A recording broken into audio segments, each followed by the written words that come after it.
sont plein minutes en avance. Je vais baisser le volume. Ce webinaire qui va être consacré à une espèce de synthèse pratique de l'ensemble du cours. Au fond, au lieu de prendre un morceau et de s'y concentrer, comme par exemple le ciblage ou bien l'approche téléphonique ou d'autres aspects, LinkedIn, sa page LinkedIn, son blog, préférable aujourd'hui de prendre du recul et de faire la synthèse. Car en fait, la vie, c'est l'ensemble des 5 étapes pour ce qui nous concerne. Et ce, d'autant plus qu'on ne sait pas quand les interviews vont arriver. Les interviews peuvent arriver au début. Et à ce moment-là, vous dites, mais comment, c'est dommage, je n'ai pas fait la présentation la plus sophistiquée. Il y a une règle qu'un coach m'avait apprise et que je trouve très juste. Il disait, fait, c'est parfait. Il voulait dire par là, il vaut mieux faire et agir que de chercher à faire quelque chose de parfait qui finalement retarde le moment où on va commencer à agir. Alors c'est un peu philosophique, mais c'est clair. La tentation, c'est de faire un curriculum vitae formidable, mais le curriculum vitae parfait, vous ne l'aurez pas dans 10 ans. Rien n'est parfait. Il vaut mieux avoir un curriculum vitae imparfait et le présenter à quelqu'un qui va engager un interview et vous recruter. Donc il disait, fait, c'est parfait. C'est mieux que parfait. Et on va aborder ce sujet. Je vais vous dire un petit peu le plan qu'on va suivre aujourd'hui et vous donner des tuyaux pour atteindre le succès. C'est des tuyaux qui sont psychologiques, qui sont pratiques, qui sont digitaux ou bien qui sont de présentation personnelle ou de stratégie personnelle. C'est dans tous les domaines. Mais il y a des tuyaux qui font qu'on réussit, puis d'autres approches qui font qu'on échoue. On va examiner un peu tout ça. Alors, j'ai divisé notre discussion en 7 ou 8 chapitres. Le premier, c'est planifier sa semaine par projet le dimanche soir. C'est concret. Il y a un moment donné, le dimanche soir, le week-end, de façon nostalgique, se termine. On a vu ses amis, on a pour réfléchir à ce que vous allez faire la semaine prochaine, la semaine qui vient. Alors, je ne sais pas si vous vous souvenez de ce formulaire que je vous ai transmis. Si vous ne l'avez pas, demandez-le-moi, qui s'appelle le planning hebdomadaire. C'est une feuille de papier blanche avec des cadres qui sont présentés et qui donnent les projets sur lesquels vous devez travailler mort au vif avant la fin de la semaine. Vous mettez sur cette feuille blanche, qui a quand même un cadre, imprimé, pré-imprimé, vous mettez les choses que vous devez faire qui sont importantes dans la semaine. Alors, vous pouvez avoir un projet 1, un projet 2, un projet 3, qui seront peut-être des stades d'avancée de votre recherche. Si vous en êtes là, vous mettez la société A, la société B, la société C, avec le téléphone, et il faut avoir appelé avant vendredi soir, il faut que j'ai fait ça, ça et ça. Il ne faut pas mettre plus d'une dizaine de choses. Mais c'est les 10 choses que vous devez avoir faites pendant la semaine. Vous y réfléchissez le dimanche soir. N'en mettez pas trop, parce que vous ne le ferez pas. C'est comme les résolutions de début d'année, on les met sur un papier, puis on ne le fait pas. Là, c'est les choses que vous devez faire. Donc vous vous auto-hypnotisez à le faire. Et dans ce cette demi-heure ou cette heure que vous passez à rédiger votre planning hebdomadaire, vous mettez ce qui est important. Vous ne mettez pas l'accessoire. Il peut y avoir des choses personnelles. Acheter un livre ou faire quelque chose pour un membre de votre famille, c'est essentiel à votre équilibre. Et par conséquent, vous le mettez. Vous pouvez séparer les choses personnelles des choses professionnelles. Mais ce document est essentiellement professionnel, à 90%. Mais si vous avez 2, 3 choses qui sont personnelles, en fait, elles sont tellement importantes qu'elles impactent sur votre vie professionnelle. Parce que si vous ne les faites pas, vous serez déçu ou vous sentirez coupable de ne pas l'avoir fait. Fêter un anniversaire, acheter un cadeau à quelqu'un, c'est peut-être un élément essentiel de votre motivation. Et si vous ne l'avez pas fait, ben, vous vous dites, j'ai vraiment pas été bien. C'est un élément négatif qui entre dans votre personne. Donc, la première des recommandations,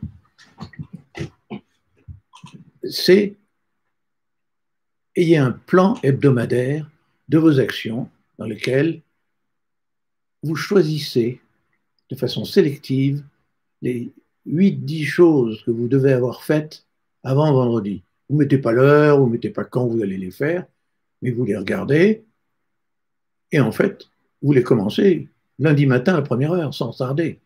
Et puis on voit ce qui passe pas. Il y a des appels téléphoniques, c'est peut-être la 3e fois que vous aurez la chance de tomber sur la personne, on vous dit elle n'est pas là. Bon, les choses ne se réalisent pas comme on le veut. Mais j'ai pensé que c'était le point numéro 1, être organisé sur ses priorités. La deuxième chose, ce sont les habitudes qu'il faut avoir pendant le week-end. Et j'ai vu un article qui est très terre-à-terre, qui explique comment vivre le week-end de telle sorte que le reste de la semaine soit bien fait. Je vous envoie cet article. Il vous fera peut-être sourire, mais il rappelle des choses fondamentales. Alors maintenant, on va passer, après la planification hebdomadaire qu'il faut faire le dimanche soir, on va passer au point 2. Je vous ai dit qu'on serait très concret. Savoir cibler les entreprises auprès desquelles on souhaite travailler. Vous avez vu qu'il y a toute une série de critères, votre compétence, votre savoir-faire inné qu'on appelle les soft skills, c'est les talents qui ne sont pas des compétences techniques, mais qui sont des talents de leadership, de volonté, de pugnacité, de créativité. Tout cet ensemble de talents fait que vous préférez certaines sociétés et d'autres non. Donc, vous avez ciblé des sociétés qui vous plaisent. C'est la déclaration synthétique. Ça vous plaît ou ça ne vous plaît pas. Et donc, vous avez fait une liste de sociétés. Pour simplifier, je vous ai recommandé d'en prendre 10 dans le domaine de votre compétence technique, ce que vous savez faire et que vous avez fait depuis 10 ans, puis 10 dans un domaine qui vous plaît, mais qui est proche de vos compétences et de vos métiers, et puis 10 autres, mais ça vous n'en trouverez pas 10. Si vous en trouvez 4 ou 5, c'est bien le maximum. Dans un domaine totalement différent, où vous pensez que vous pourrez vous épanouir, parce que ce sont des rêves de jeunesse, c'est des fantasmes peut-être que vous avez, que vous voulez tester. Il faut rester créatif. Il ne faut pas chercher à rester dans son domaine. Il y a des domaines nouveaux dans lesquels vos lectures, vos discussions avec des amis vous ont enthousiasmé, et c'est peut-être ça que vous voulez faire. Et plus c'est différent, et plus il faut le chercher. Donc c'est chercher la contradiction, le paradoxe, mais réserver quelques cible dans ce domaine. Ne cherchez pas toujours le domaine de votre compétence technique, bien que ce soit également le cœur de cible.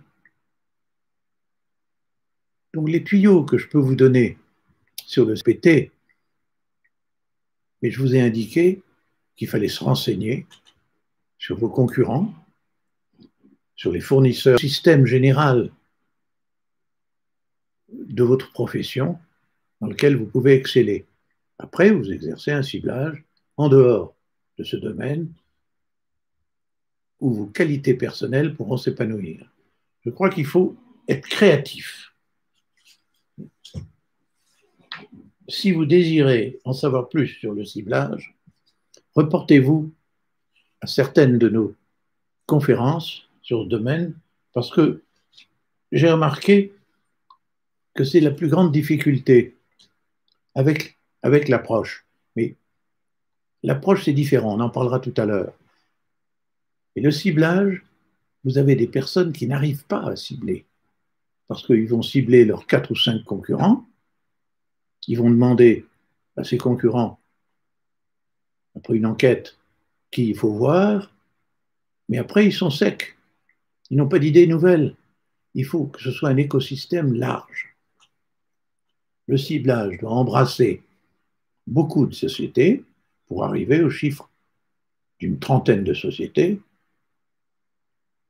pour que la loi des grands nombres puisse agir. Si vous en avez 3, vous serez très déçus si vous n'arrivez pas à entrer dans ces sociétés. Alors, il y a des domaines, des gens qui ont une qualification pour 3 ou 4 sociétés, ils sont tellement qualifiés qu'on les prend tout de suite. Mais ce n'est pas toujours le cas. Et vous serez peut-être déçus si au bout de, après avoir appelé les 3-4 sociétés qui vous semblaient votre univers de cible, vous avez une réponse négative. En fait, ce sera le point de départ de votre vrai ciblage. Nous passons au point 3. On a parlé longuement de l'élimination des blocages. Et cette élimination des blocages, c'est déterminant pour la réussite de votre projet. Je crois que les blocages sont souvent d'origine psychologique. On se sent pas qualifié, on se sent rejeté, on se sent un peu seul. L'entourage vous demande tous les jours, alors, tu as trouvé quelque chose? Évidemment qu'on n'a pas trouvé, sinon on leur aurait dit. On peut toujours se raconter une histoire qu'on est incompétent, qu'on est seul au monde, que personne ne veut de vous. Mais en réalité, vous aurez fait dans l'auto-évaluation la liste des choses que vous savez faire, des réalisations que vous avez obtenues, les 3 ou 4 réalisations que vous avez obtenues au cours des 10 dernières années. Ne cherchez pas le négatif, car tout le monde est mauvais. Tout le monde est négatif si on veut se raconter une histoire. La liste de ses échecs, c'est en fait la liste de ses futurs succès, car c'est à partir de l'échec qu'on construit le succès. Donc, rejetez toutes ces pensées négatives, éliminez tous les blocages, mais les blocages, j'en ai parlé dans une session précédente, de façon très approfondie. Je pense qu'il n'y a pas lieu de revenir.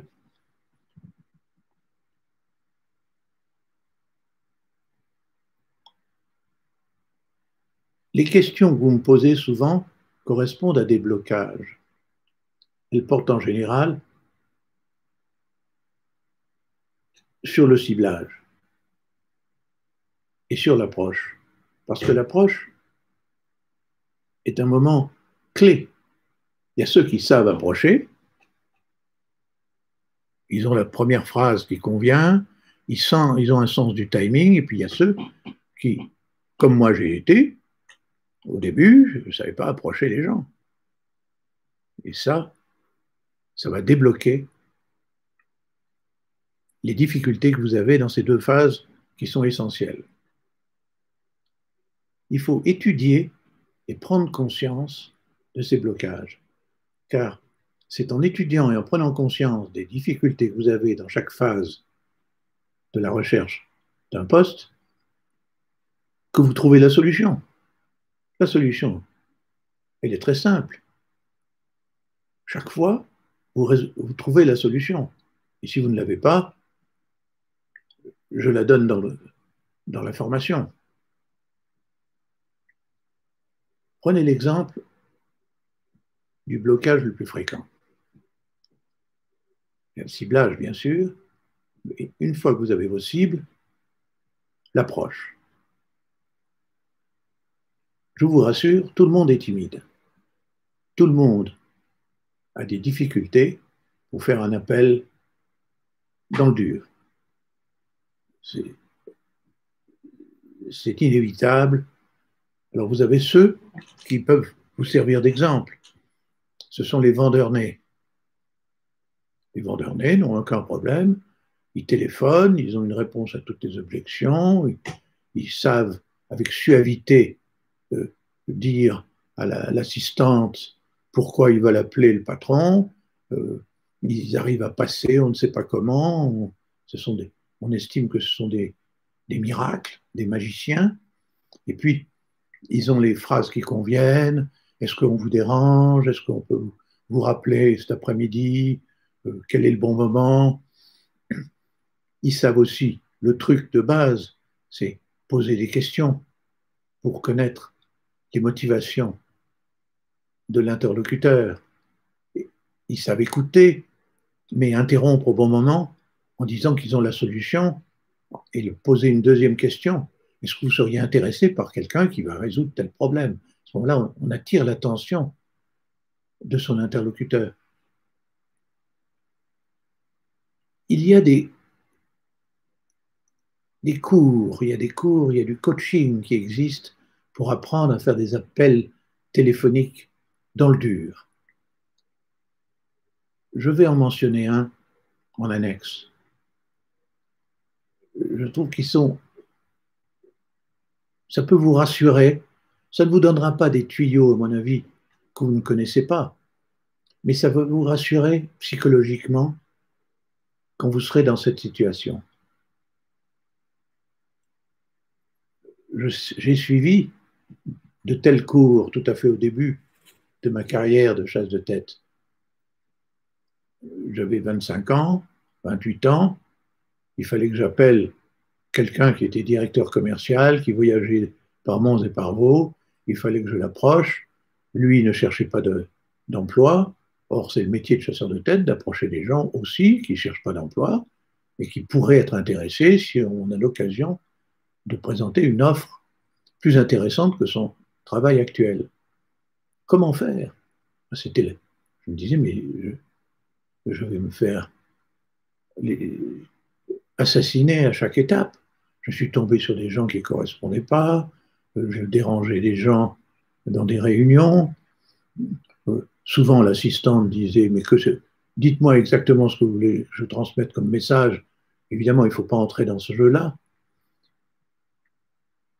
Et nous avions donc des cours pour répondre à chacune de ces situations. J'ai appris graduellement, après, sur le tas, par mes erreurs.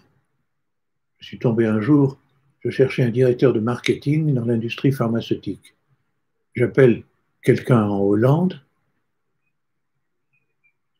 qui était sur des annuaires, directeur de marketing. Je ne savais pas qu'en Hollande, le mot directeur, c'est équivalent à président. Une entreprise a généralement 3 présidents pour l'opérationnel et l'industriel. Ne sachant pas cela, je vois dans un annuaire directeur de marketing le nom de quelqu'un, je l'appelle, par un espèce de miracle, je tombe sur lui. C'était l'homme le plus riche de Hollande. Il était propriétaire d'un ensemble industriel y compris pharmaceutique. Il a beaucoup ri. Il m'a écouté d'abord. J'avais un poste de directeur de marketing, pas junior, mais un poste normal. Il s'agissait de faire le marketing d'industrie pharmaceutique en Europe pour une entreprise de taille beaucoup plus petite que la sienne. Et il a pris ça sur le ton de l'humour. C'était d'ailleurs assez sympathique. Mais de cette erreur, j'ai tiré dans le temps des enseignements. Il faut étudier sa cible, voir pour quelles raisons il pourrait être motivé et intéressé à vous parler, connaître l'entreprise, voir où il se situe dans l'organigramme, éviter toutes les erreurs que cette histoire révèle. Et puis nous avions des sessions de simulation. Vous pouvez le faire seul d'ailleurs. Vous faites comme si vous aviez un interlocuteur, et puis vous faites toutes les objections que cet interlocuteur peut faire. Je suis pris, je ne suis pas intéressé. Il faut résoudre le passage à la discussion. Souvent, il faut se baser sur l'assistante, parce que l'assistante, c'est votre meilleur allié. Enfin voilà, chaque cas est différent, et ça s'apprend.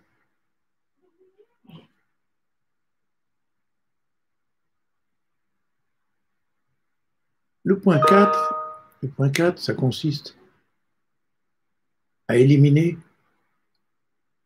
ce qui fait le plus grand nombre d'échecs dans la recherche de job. J'ai posé la question à diverses personnes, des collègues, des chasseurs de tête, des personnes qui étaient des candidats.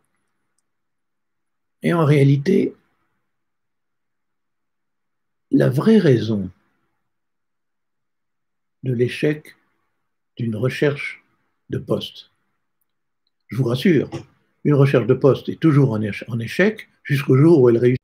J'expliquais à des gens que c'est un peu comme le mariage.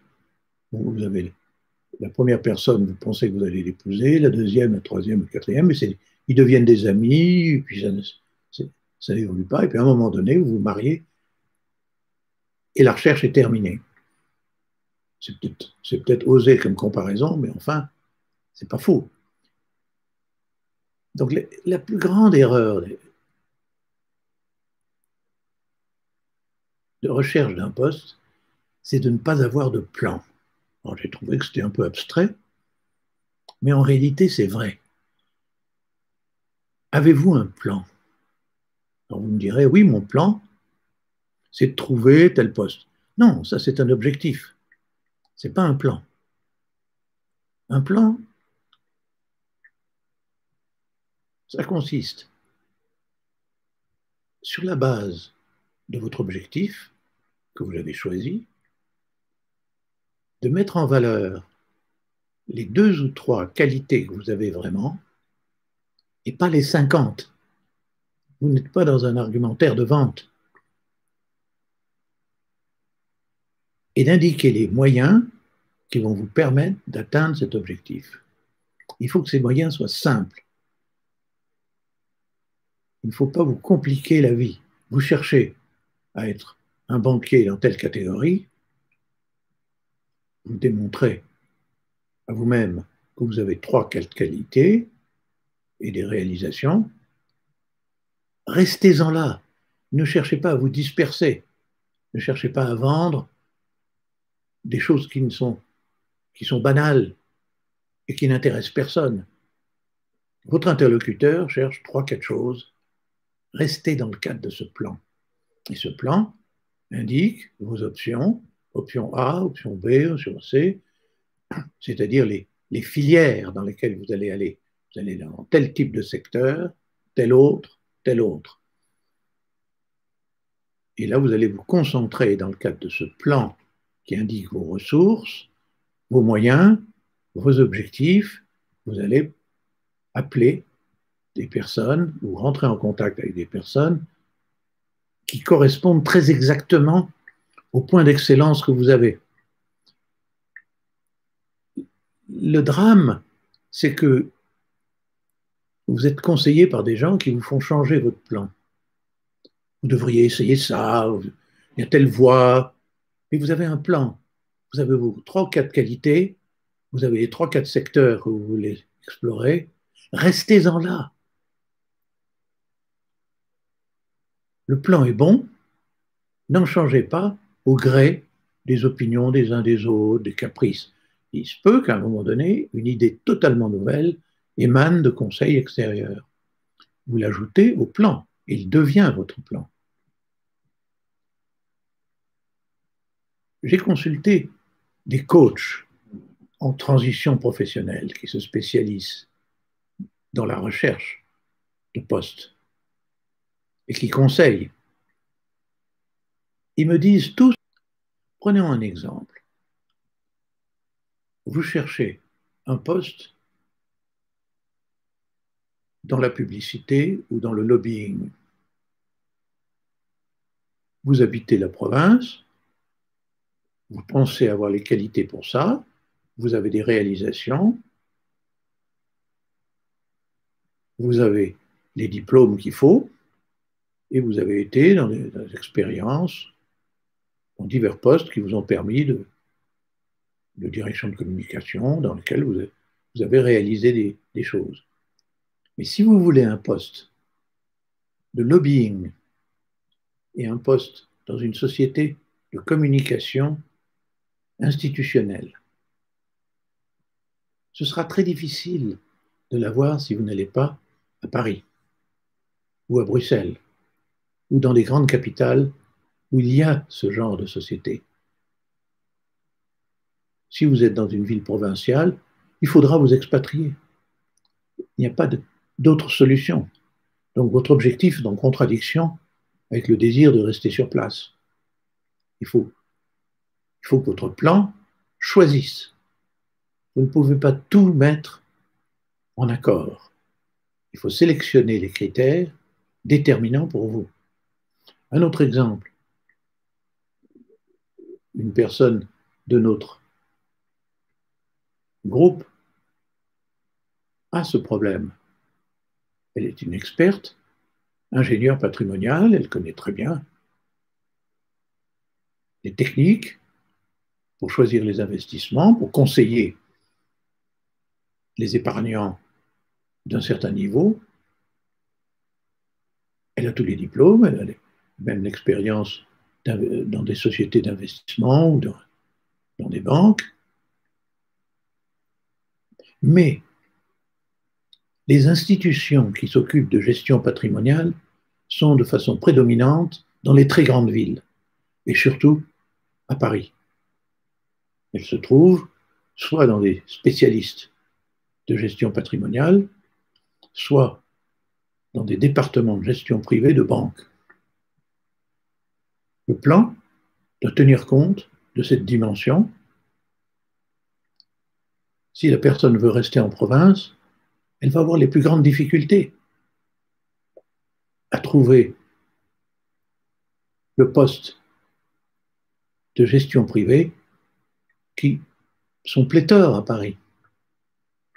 Donc il y a un problème de résidence qu'il faut qu'elle se pose vis-à-vis d'elle-même. Il faut que le plan fasse des choix, soit cohérent. Il prend vos points d'excellence, vos réalisations, discute, évalue les points d'arrivée et voit ce qui est possible. Et parfois, une des dimensions doit céder.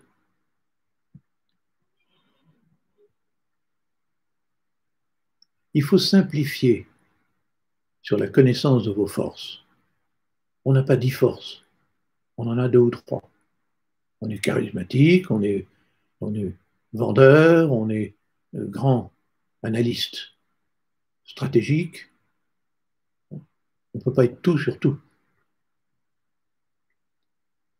Il faut éliminer la tentation de faire valoir des dizaines de qualités. Personne ne vous croit. Il faut concentrer votre action sur l'essentiel. Un membre de ce groupe est spécialisé dans la communication politique, le lobbying, éventuellement la gestion de crise, mais c'est son domaine cible. Il ne faut pas se disperser. D'ailleurs, elle le sait. Et là, vous pouvez trouver vos 10 cibles les meilleures ou vos 15 cibles les meilleures, y compris d'ailleurs de se mettre à son propre compte. Alors parfois, il faut avoir le courage de changer de plan. Et en général, on change de plan pour mieux réaliser son plan ancien. C'est-à-dire, on commence avec un plan, puis on examine des cibles qui ne sont pas en cohérence avec le plan, et au fur et à mesure qu'on avance, on découvre qu'il faut changer de plan radicalement pour atteindre vos objectifs de base. Donc il y a une certaine flexibilité, une mise à jour, un aggiornamento qu'il faut faire à un moment donné. Il y a des choix. Certains d'entre vous en sont là. Ils ont testé une voie, ça ne donne rien. Il faut changer de voie, mettre d'autres objectifs, d'autres cibles dans un domaine différent qui réalise vos objectifs.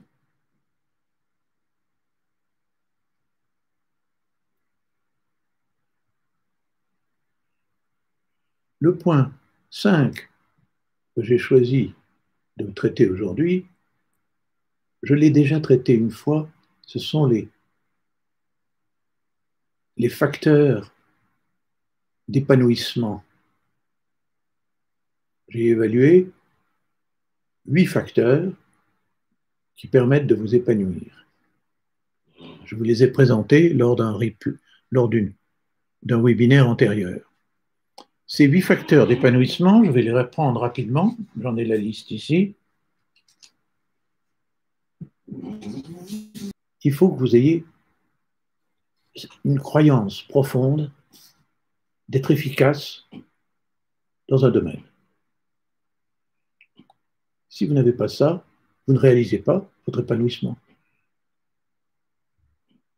Deuxièmement, il faut que dans votre travail professionnel, prospectif, j'entends, il y ait un sens. Alors un sens, ce n'est pas quelque chose de messianique, on ne va pas changer le monde, mais on contribue. Il faut que l'entreprise ou le travail que vous envisagez de faire ait un sens, une justification sociétale ou nationale ou régionale ou quelque chose qui ait un sens. Il faut, troisièmement, je le rappelle, que ça satisfasse votre curiosité, votre désir d'apprendre. Il faut qu'il y ait des choses nouvelles. Lorsque vous n'apprenez plus dans une société, ça devient moins intéressant. Ça peut être rémunérateur, mais ce n'est pas, vous n'avez plus la même passion que les premiers jours. Donc il faut vous poser la question, est-ce que l'entreprise où je vais, le poste que je vais prendre, va être intéressant, va satisfaire ma curiosité, est-ce que je vais apprendre? Souvent d'ailleurs, on apprend des personnes qui sont vos mentors ou vos patrons. Quatrièmement, quatrième facteur d'épanouissement, il faut que dans l'entreprise où vous entrez, vous soyez reconnu, que vous sentiez qu'on est content de vous avoir, qu'on attend des merveilles de vous, pas trop, mais des merveilles, qu'on sait que vous êtes formidable, et il faut que psychologiquement, il y ait un sens, une équipe, une ambiance. Cinquièmement, cinquième facteur d'épanouissement, il faut qu'on vous délègue un territoire suffisant. Il faut que vous ayez de l'autonomie. Qu'on ne vienne pas toujours derrière votre épaule vous dire faites ceci, faites cela, c'est pas bien. Il faut que de temps en temps, on sent qu'on est son autonomie, qu'on prend ses risques, et si ça marche, on vous félicite. Alors le point 6, c'est ce qui fait qu'on reste parfois dans les entreprises qui ne sont pas bonnes parce qu'ils ont une très bonne ambiance. Le point 6, c'est l'ambiance. Il ne faut pas rester dans une entreprise parce qu'il y a juste de l'ambiance. Mais il faut que dans votre entreprise, il y ait tous ces facteurs que je viens de décrire, plus une ambiance de travail correcte. Il n'y a pas des ambiances parfaites. Il y a parfois des tiraillements, des politiques, des gens qui ne se comprennent pas. C'est parfait, ça fait partie de la vie. Mais il ne faut pas que ce soit odieux, insupportable. Il faut vous renseigner avant et que l'ambiance soit bonne. Qu'il y ait confiance mutuelle, respect, etc. Alors le point 7, c'est presque un facteur d'irritant. Si vous ne partagez pas les valeurs de l'entreprise, ça ne marchera pas. Si une entreprise est uniquement dirigée sur la cupidité et que vous êtes un homme généreux qui aime gagner de l'argent, mais pas au point de nuire à ses voisins, et si vous avez un système de valeurs qui est agressif, vous ne vous entendrez pas. Ça joue sur les questions sociales et syndicales, rarement sur les questions politiques. On s'entend avec des gens qui ont des opinions politiques différentes, s'ils vous respectent, s'ils ont un sens des valeurs. Mais si vous avez des gens qui n'ont pas de valeurs ou qui ont des valeurs que vous ne partagez pas, à terme, ça va casser. Et enfin, last but not least, c'est un point essentiel, il faut que l'épanouissement maintienne votre équilibre familial. Il ne faut pas qu'on vous dise vous êtes corvéable à merci, vous allez faire votre vie familiale va en prendre un coup, vous allez divorcer, et que ce soit une situation insupportable. Alors sans aller à des extrêmes, il faut examiner les conséquences sur la vie de famille et l'équilibre travail, famille que posera là, ce nouveau poste. Je mentionne ça parce que c'est quand même le filtre déterminant du choix du nouveau poste que vous prendrez. Alors j'ai écrit un livre, je vais faire un peu de publicité pour mon livre. Il n'est pas encore édité, il est en cours d'édition, il sera édité le mois prochain ou pendant l'été. J'ai choisi un certain nombre de citations de ce livre.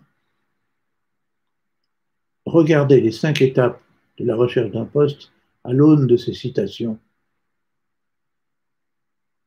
Le point numéro 1 du livre, c'est sélectionner des entreprises qui sont les plus susceptibles d'avoir besoin de vous. C'est évident, c'est le système que je préconise. Autre citation, si vous parvenez à vous présenter face à un décideur en lui disant « je peux résoudre tel problème ou apporter telle solution dans le cadre de votre entreprise », vous serez accueilli à bras ouverts. C'est évident, mais on ne le fait pas. Troisième citation, soyez le conteur de votre histoire. Votre histoire personnelle et professionnelle est unique et la personne qui recrute veut la connaître avec les plus et les moins. Ça le mettra en confiance et de toute façon, il connaîtra votre histoire un jour ou l'autre. Soyez prêts à raconter votre histoire et comment vous en êtes venu à résoudre un problème chez lui. Quatrièmement, racontez à votre cible idéale vos 2 succès antérieurs susceptibles de l'intéresser. Vous savez que c'est la Bible chez nous. La phrase clé, c'est « Ce que j'ai réussi ailleurs, je peux le faire pour vous, pour résoudre votre principale priorité. » C'est le langage qu'il faut tenir à un moment donné. Tout le reste, ça existe, mais c'est la réalité profonde, c'est que c'est un échange économique. Il a un problème, vous pouvez le résoudre. Cinquième citation. Il faut envoyer à votre cible préférée un message, que ce soit un email ou autre, percutant. Alors c'est le message précédent. J'ai réussi ailleurs, je peux le faire pour vous, pour résoudre votre principale priorité. Ça, c'est un schéma général, mais il faut être concret en s'adressant à une personne. C'est le message imparable. Sixième citation. Contrairement à ce que l'on pourrait penser, le contact que vous allez approcher a énormément d'intérêt à répondre favorablement à votre demande. Souvent, on a cette pensée négative, je vais déranger, je vais le solliciter, il va trouver ça pas intéressant. Vous vous trompez. L'attitude de quelqu'un qui est susceptible de vous recruter, c'est est-ce que c'est intéressant pour nous? Et donc, il est très favorable. Maintenant, il faut que vous ayez trouvé la raison de l'intéresser. C'est tout le parcours que je vous fais faire. Mais sachez qu'a priori, quelqu'un qui prend un appel de vous souhaite le succès de l'entretien. Il cherche la perle rare qui va résoudre son problème. Et si vous êtes cette perle rare et que c'est son problème, c'est gagné.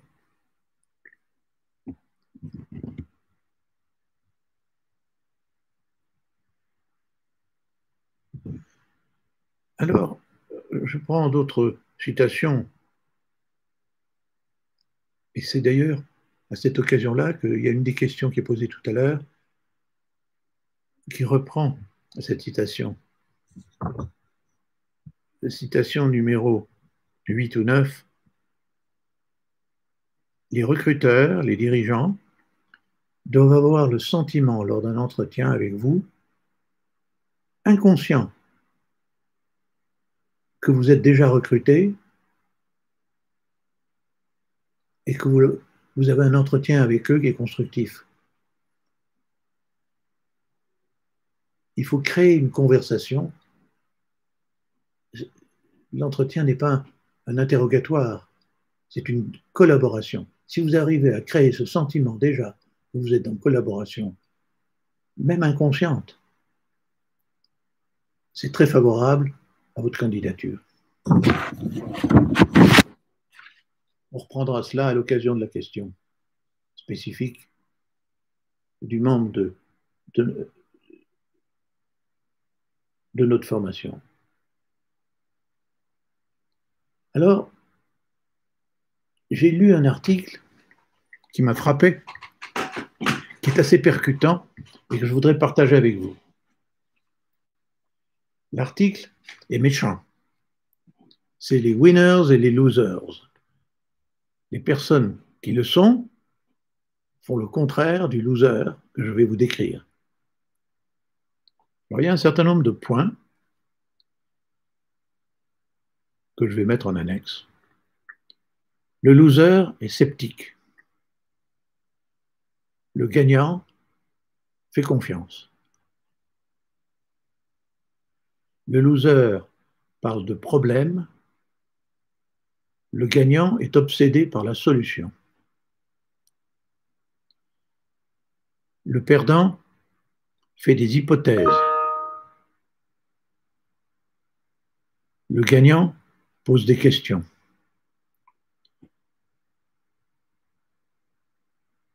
Le perdant dit il, eux, parlant de gens.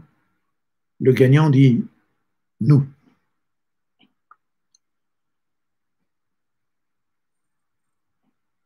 Dans une entreprise, le contrôleur de gestion loser se plaint de ne pas avoir un bon reporting. Il incrimine les autres, il les accuse, au lieu de se demander pourquoi il n'obtient pas un bon reporting de leur part. De toute évidence, il n'a pas pris la responsabilité de sa fonction. Le gagnant utilise le nous, dans lequel il englobe les utilisateurs, les associe à la réussite de l'entreprise en stimulant leur fierté, leur sentiment d'appartenance. Je reprends un autre point. Le perdant veut les moyens les moins chers, le gagnant veut les meilleurs moyens.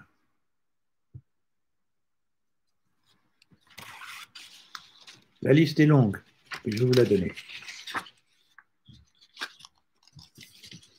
Pour le loser, l'argent compte plus que le temps. Pour le gagnant, c'est l'inverse. Le loser s'obstine. Le gagnant imagine. Le perdant se plaint et critique. Le gagnant félicite et encourage. Le loser écoute n'importe qui. Le gagnant n'écoute que des experts. Quand celle-là est méchante, le loser a un grand téléviseur, le gagnant lit beaucoup. Je suis très vexé parce que j'ai un grand téléviseur et j'adore la télévision, mais il se trouve que j'ai une grande bibliothèque, je lis beaucoup. Et très souvent, il y a des cas extrêmes de gens qui sont passifs, qui ne lisent pas, qui ne s'intéressent pas aux opinions des autres. Donc c'est cela que cette phrase veut dire.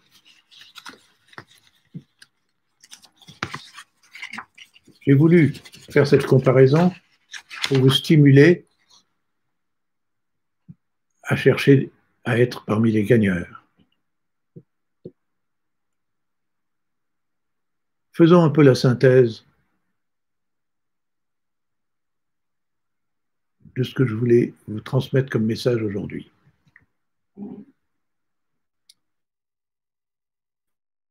C'est la situation. Vous savez qui vous êtes, vous avez fait l'auto-évaluation, vous connaissez vos forces.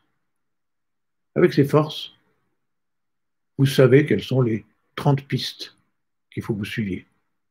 30, 40, 20, il n'y a pas de miracle dans le chiffre.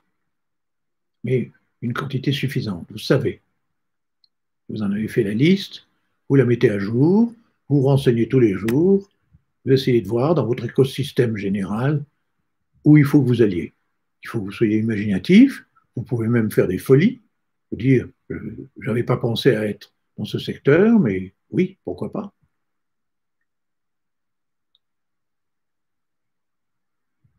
Vous simplifiez le processus d'approche. L'approche, c'est tout simplement contacter des gens qui ont besoin de vous et trouver votre futur patron. C'est une chasse de tête à l'envers. Vous devenez chasseur de votre futur employeur. Donc, si ce n'est pas, vous tombez sur une cible qui n'est pas une cible, eh bien vous le reconnaissez, vous dites, il n'y a pas de problème, je suis tombé sur la mauvaise cible. Mais vous allez approcher des gens que vous ne connaissez pas, vous expliquerez l'objet de votre appel dans un mail, par courtoisie, vous appelez le secrétariat du directeur général que vous voulez contacter, ou du directeur des ressources humaines si le directeur général n'est pas disponible, ou le directeur du département qui vous intéresse, et vous choisirez avec le secrétariat ou avec l'intéressé un moment où vous pouvez vraiment effectivement parler. La première des questions qu'il faut poser, c'est est-ce que je dérange? Est-ce que il y a un moment plus approprié pour parler. Très rapidement, je dirais même la première phrase vous indiquerait la raison pour laquelle vous êtes intéressant, le problème que vous pouvez résoudre chez eux, les solutions que vous pouvez apporter. Il faut que vous apportiez un peu de grain à moudre tout à fait au début. Et c'est pour ça qu'on a développé la phrase de l'ascenseur, elevator pitch, c'est la phrase en 10 secondes qui vous définit. Pas simple, mais c'est un exercice qu'il faut que vous fassiez.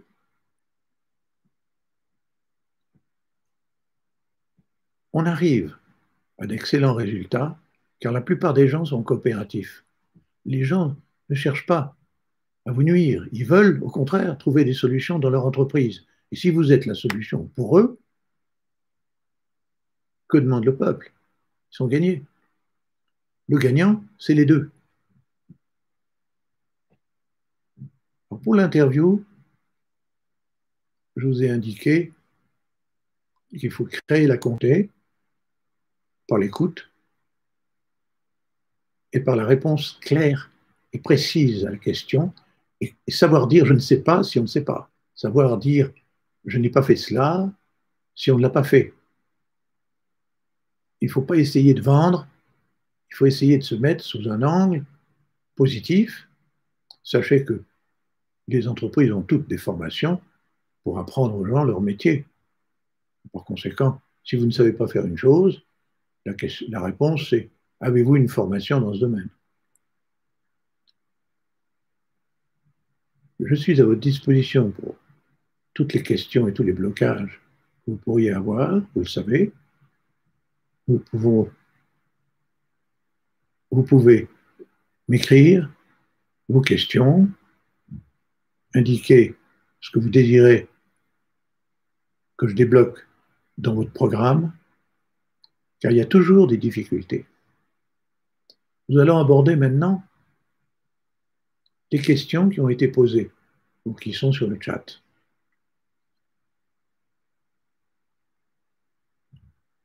La première question qui a été posée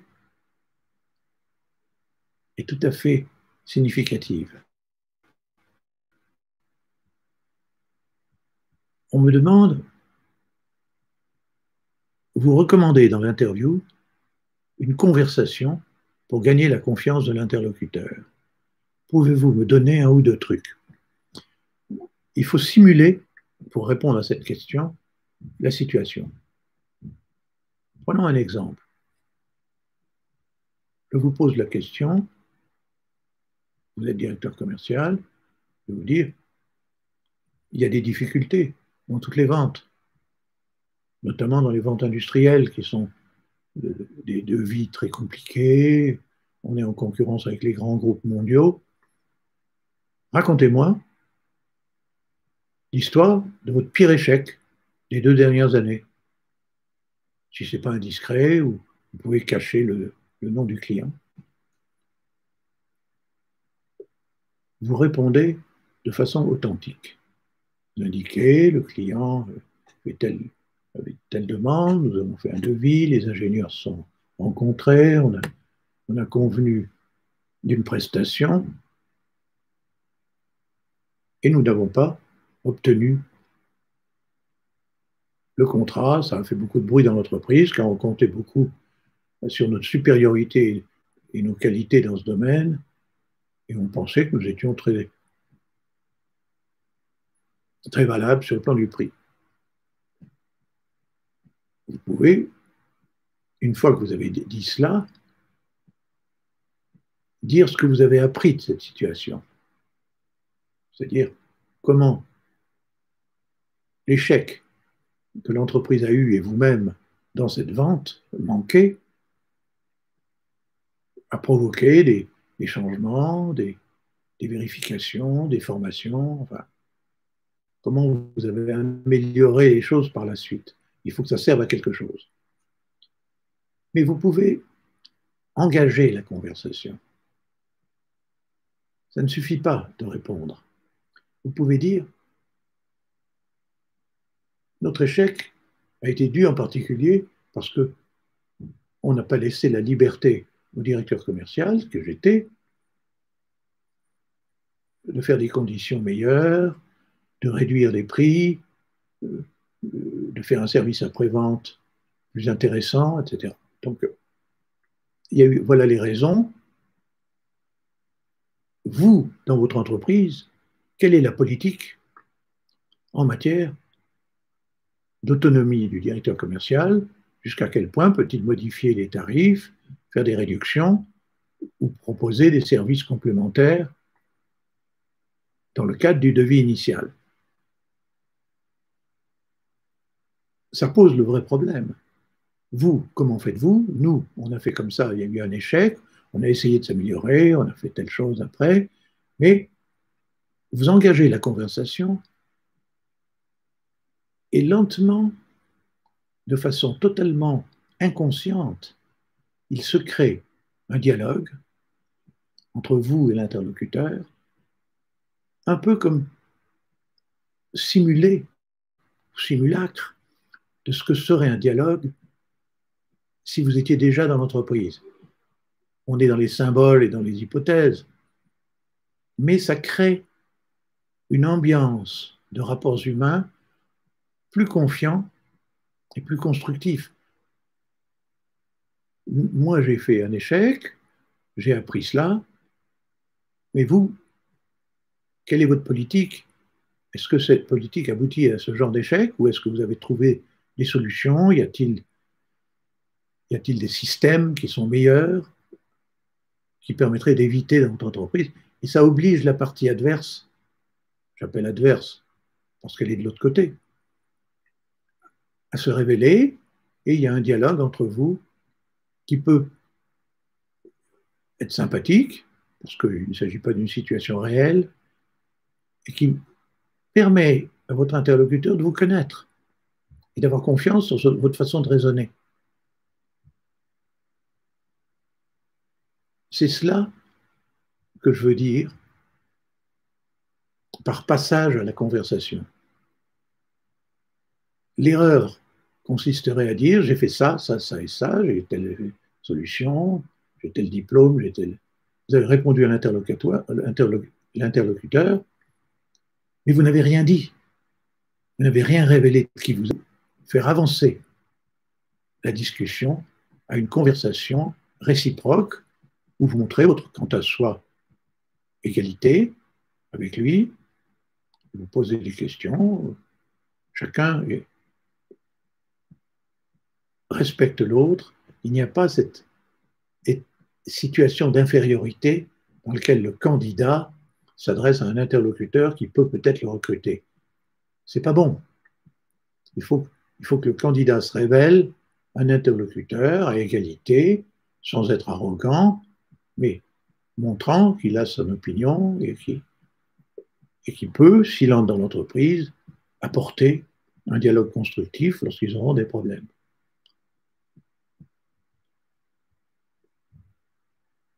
Deuxième question. Comment optimiser ma présence sur LinkedIn? Quelles erreurs dois-je éviter? Je trouve ma page LinkedIn très banale. C'est déterminant, ça. C'est important que vous ayez une page LinkedIn qui soit originale, sympathique, vivante. J'ai une réponse à cette question dans un document que je vais essayer de retrouver. Je vous l'enverrai. Il s'agit des 23 erreurs à ne pas commettre sur LinkedIn. Je crois que je vous l'ai déjà transmis dans le passé, mais ça évolue, étant donné que LinkedIn est en évolution permanente. Vous savez que LinkedIn offre des formations gratuites pour optimiser votre page LinkedIn. Je vous engage à y aller. Beaucoup de ces formations sont traduites en français, mais certaines ne le sont pas. À ce moment-là, vous utilisez Google Translate et vous avez une traduction à 98% valable. Il y a quelques erreurs et des anomalies que vous reconnaîtrez tout de suite, mais vous en rirez. En réalité, Google Translate traduit les documents de ce type de façon suffisamment proche pour qu'on comprenne. Lisez ce document, les 23 erreurs ou 25 erreurs, j'ai oublié, à ne pas commettre quand on fait sa page LinkedIn et comment optimiser. C'est exactement le sujet que vous venez d'évoquer. Plutôt que de le faire moi-même, je préfère vous envoyer vers cette étude et également vers le webinaire que j'ai fait sur ce sujet précédemment, si vous l'avez. La troisième question est la suivante. Le plus dur pour moi, c'est de faire des appels à froid à une entreprise qui me plairait bien. Avez-vous un conseil à me donner pour réussir un appel téléphonique à froid et obtenir une prise de rendez-vous? Alors, je peux vous dire déjà que j'ai déniché une formation sur apprendre à faire les appels à froid.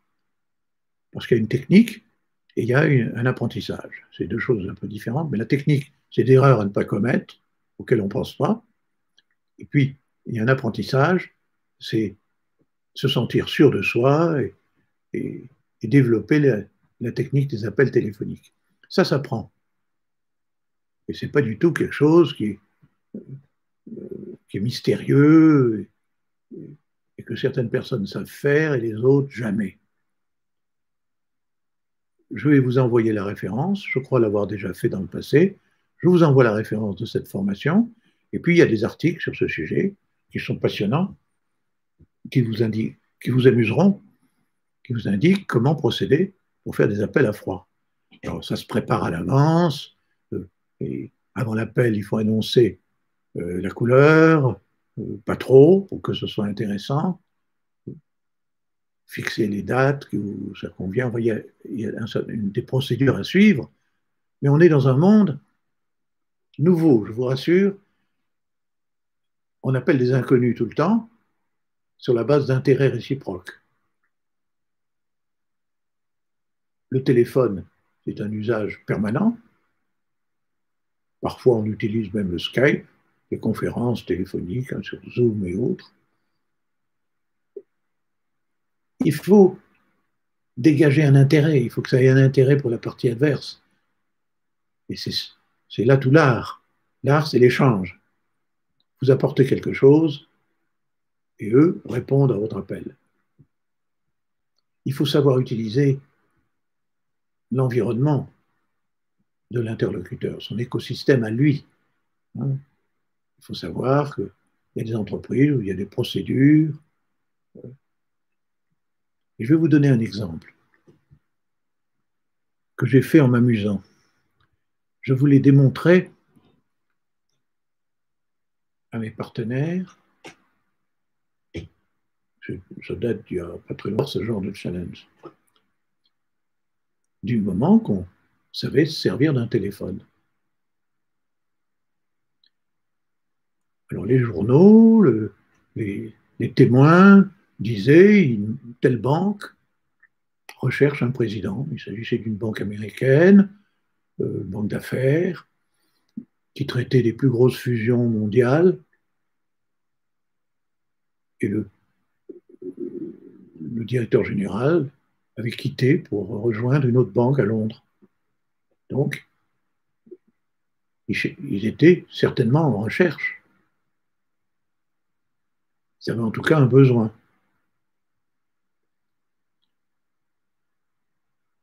Alors voilà comment j'ai procédé.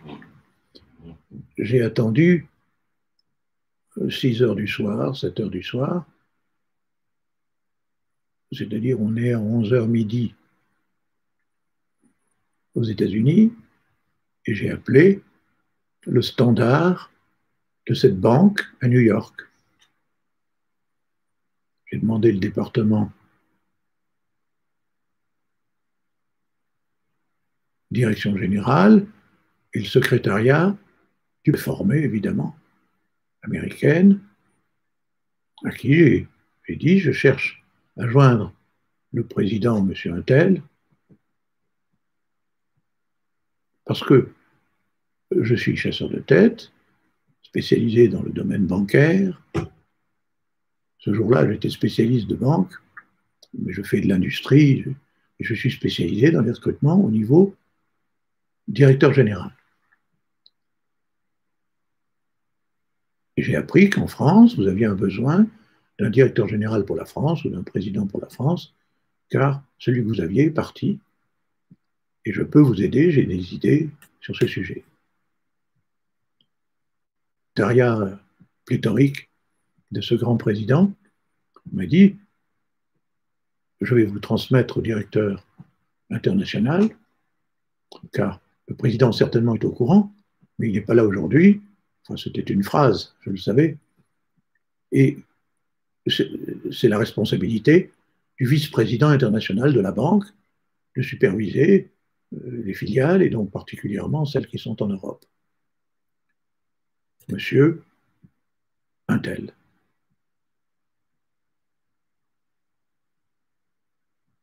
J'appelle le secrétariat de ce monsieur Untel qui dirigeait les vice-présidents internationaux et lui,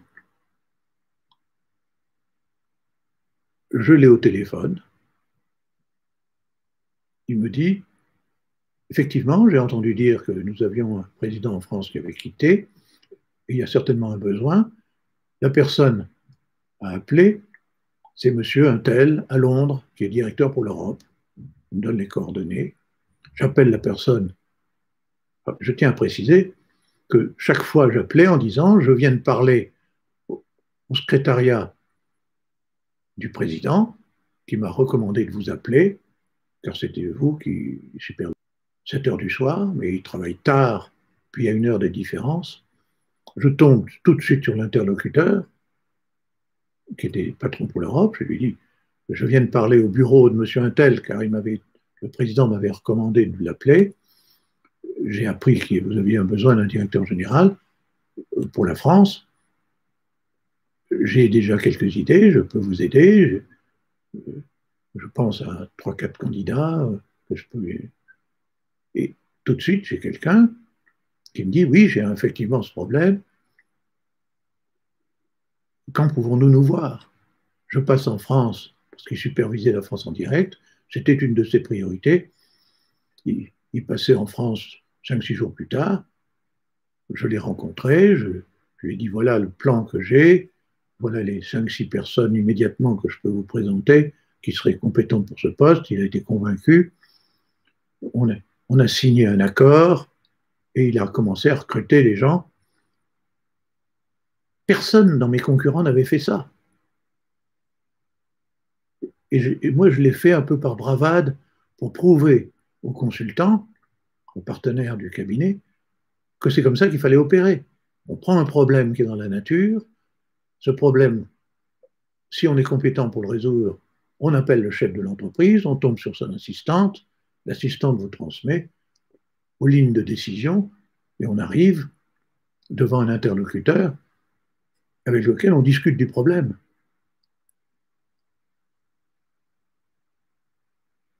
Appliquer cette doctrine, si le niveau de décision est trop élevé pour la candidature que vous représentez, vous dites à l'assistante, à qui dois-je m'adresser? Qui a ce besoin? J'aimerais pouvoir en discuter opérationnellement, plutôt qu'avec la direction des ressources humaines, mais si c'est la direction des ressources humaines qu'il faut voir, je verrai la direction des ressources humaines. Mais qui a ce problème? Et l'assistante vous donnera les éléments. Cet exemple montre que quand on a une approche positive et systématique, on gagne. Nous avons terminé cet entretien. J'espère que ça vous a été utile. On a fait le tour d'horizon. Il faut simplifier. Ayez un plan. Tenez-vous à votre plan. Modifiez-le s'il ne marche pas. Ayez des cibles qui correspondent à vos compétences. Et approchez les gens de façon très polie, en annonçant à l'avance par un mail, en indiquant qui vous êtes, en indiquant les problèmes que vous pouvez résoudre dans son entreprise, et en générant cette espèce d'intérêt que tous les hommes d'affaires et tous les directeurs de ressources humaines ont de résoudre les problèmes qui sont chez eux. Et si vous êtes la solution d'un de leurs problèmes, vous serez très bien accueilli. Après, pour l'interview, essayez de créer une atmosphère d'authenticité, vous posez des questions, vous commencez à initier un dialogue.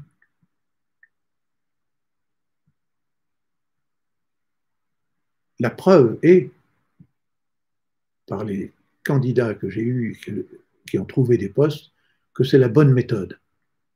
Je vais vous donner un exemple de succès. Nous avons pris, il y a environ 3 mois, quelqu'un qui était dans une association, directeur de l'association.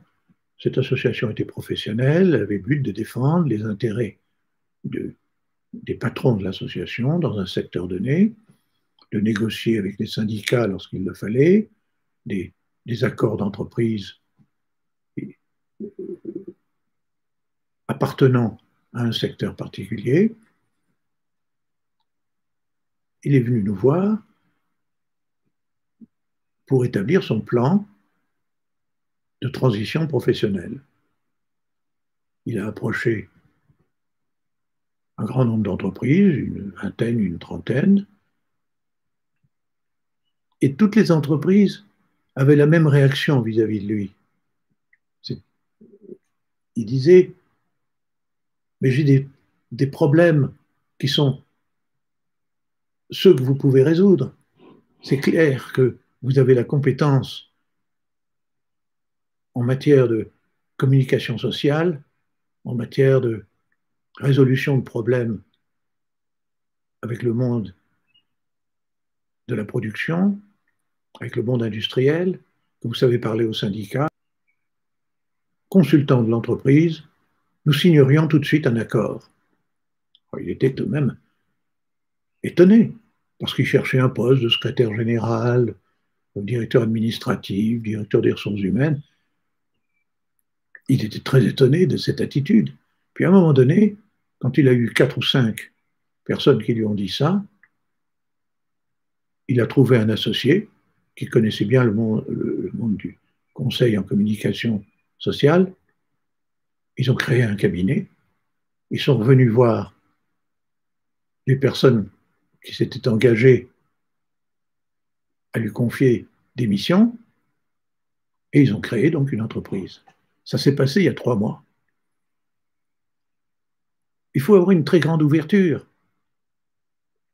Sachez que si vous ne trouvez pas de poste et que vous avez une compétence, vous pouvez être expert à votre propre compte et créer une entreprise qui satisfait tous vos objectifs d'épanouissement.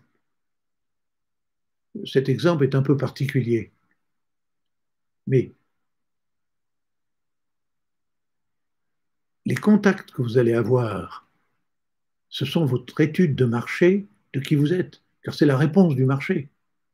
Le marché, ce sont les dirigeants que vous allez contacter qui vont vous dire ce qui doit être votre place.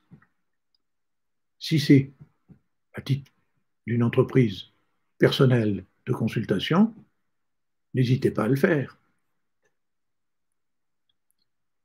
Il faut reconnaître que c'est un cas un peu particulier. N'hésitez pas donc à communiquer avec moi vos problèmes et vos difficultés. Je vois que j'ai un message de Corinne. Je lui souhaite beaucoup de succès dans son contact d'aujourd'hui. Sur cette note heureuse, à très bientôt, à notre prochain webinaire.